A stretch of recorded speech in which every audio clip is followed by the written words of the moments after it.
Hello guys, कैसे हो आप सब। आई होप आप लोग अच्छे होंगे। आज हमारा नेक्स्ट क्लास में नेक्स्ट टॉपिक है राइबोसोम। ओके, नाम तो आप लोगों ने सुना होगा राइबोसोम का। देखते हैं कि राइबोसोम क्या है। ये हमारे सेल के अंदर सबसे छोटे छोटे ऐसे कुछ बबल जैसे स्ट्रक्चर होता है इनका, ये सेल है। और सेल के अंदर ये सबसे छोटे ऑर्गन में से एक ऑर्गन है। क्वेश्चन यहाँ से आता है कि राइबोसोम या फिर कोशिका का सबसे छोटा पार्ट क्या है, तो फिर इसका आंसर होगा राइबोसोम। ओके, इसको सार्वभौमिक कोशिकांग के नाम से जानते हैं। It is a universal cell organ. Universal cell क्यों इसे कहा जाता है सार्वभौमिक कोशिकांग? क्योंकि ये दोनों कोशिकाओं में पाया जाता है, या फिर वो प्रोकैरियोटिक कोशिकाएं हो या फिर वो यूकैरियोटिक सेल हो, दोनों में ये होते हैं। ओके, इसलिए इसको क्या कहते हैं, सार्वभौमिक कोशिकांग। क्यों कहते हैं? क्योंकि ये दोनों कोशिकाओं में पाए जाते हैं, चाहे वो पादप कोशिका हो चाहे वो जंतु कोशिका हो। ओके, इसकी खोज किसने किया था, डिस्कवरी इसकी किसने की थी? तो पैलाडे नामक वैज्ञानिक ने इसकी डिस्कवरी की थी। ओके, इन्होंने ही, ये जो पैलाडे हैं, पैलाडे जी ही इनका नाम दिया था। पहले इन्होंने नाम दिया था अपने नाम के अकॉर्डिंग ही, पैलाडे ग्रेनुअल। उसके बाद में इन्होंने क्या किया, इसका नाम चेंज करके क्या रख दिया, राइबोसोम, जो कि आप सब लोग जानते हैं। ओके, ये तो आप जान ही लिए कि ये सेल का सबसे छोटा कंपोनेंट है, सबसे छोटा कोशिकांग है। ये हमने स्टार्टिंग में आपको बता दिया कि कोशिका की सबसे छोटा कोशिकांग कौन सा है, तो राइबोसोम है। सबसे बड़ा क्या है, हमने नेक्स्ट क्लास में आपको बताया था कि सबसे बड़ा जो होता है वो केंद्रक होता है, जिसको न्यूक्लियस बोलते हैं।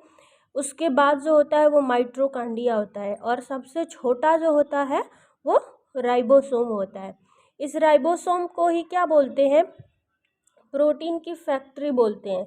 राइबोसोम को प्रोटीन की फैक्ट्री बोलते हैं। क्यों बोलते हैं? क्योंकि इनके द्वारा प्रोटीन का निर्माण होता है। ओके, इनके द्वारा प्रोटीन का निर्माण होता है। हमारे सेल में इनकी जो संख्या होती है वो मिलियन में होती है। एक सेल में, हमारे एक सेल में मिलियन में ये होते हैं।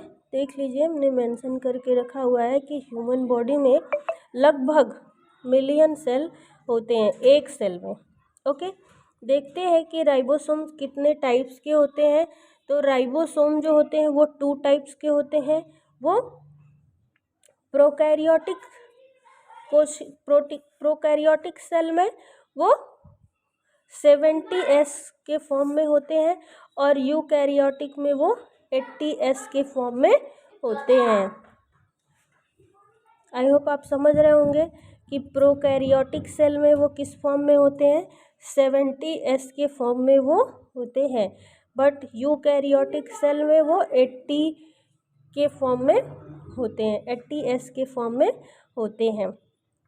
बट ये जो हमारी माइटोकॉन्ड्रिया होती है, क्वेश्चन पूछा जाता है कि माइटोकॉन्ड्रिया में किस प्रकार का राइबोसोम पाया जाता है।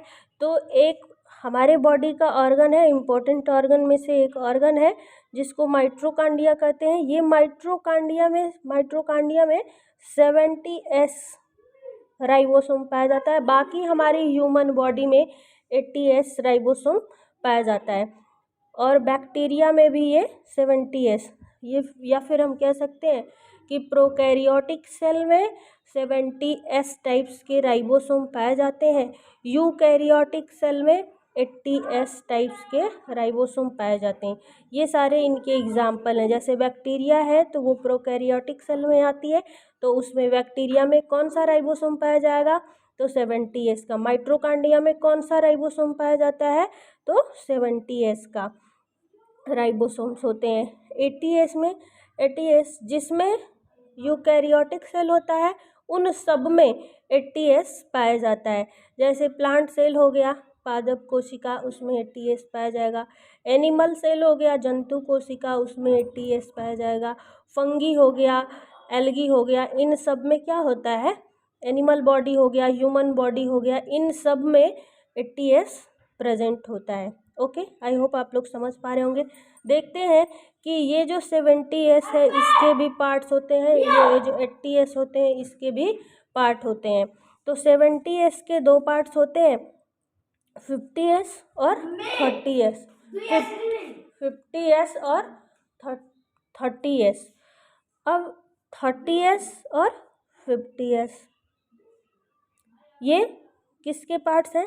यहाँ से क्वेश्चन पूछता है कि 70S को कितने पार्ट्स में डिवाइड किया गया है, सब पार्ट्स। तो इसको 2 पार्ट्स में डिवाइड कर दिए, 50S और 30S। इनका जो स्ट्रक्चर बनता है वो स्ट्रक्चर आई होप आप लोगों को दिख रहा होगा। वो स्ट्रक्चर बिल्कुल ऐसे होता है, ये हमारी बॉडी में इस तरीके से होते हैं, ठीक है।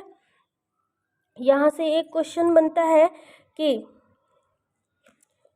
आई होप दिख रहा होगा आप लोगों को, ये 70S 80S, ये ऊपर ऐसे होता है ऐसे, और ये नीचे ऐसे होता है 50S। ओके, इनको जो डिवाइड करता है, इनको ये डिवाइड करता है, ये दोनों इकाई, क्वेश्चन आता है कि ये दोनों इकाई कोशिका में राइबोसोम किस इकाई से जुड़े होते हैं, RNA के किस इकाई से जुड़े होते हैं, तो M राइबोसोम से जुड़े होते हैं। इस M राइबोसोम्स का सेंस होता है मैसेंजर, संदेश वाहक राइबोसोम बोलते हैं इसको, ऐसे ये जुड़े होते हैं। ओके, आई होप आप लोगों को समझ में आया होगा। वीडियो अच्छी लगी हो लाइक शेयर एंड सब्सक्राइब करिएगा। Okay, thank you so much. अब हमारी नेक्स्ट क्लास होगी वैक्यूल्स, जिसको हम रसधानी बोलते हैं या फिर रिक्तिका बोलते हैं। Okay, thank you.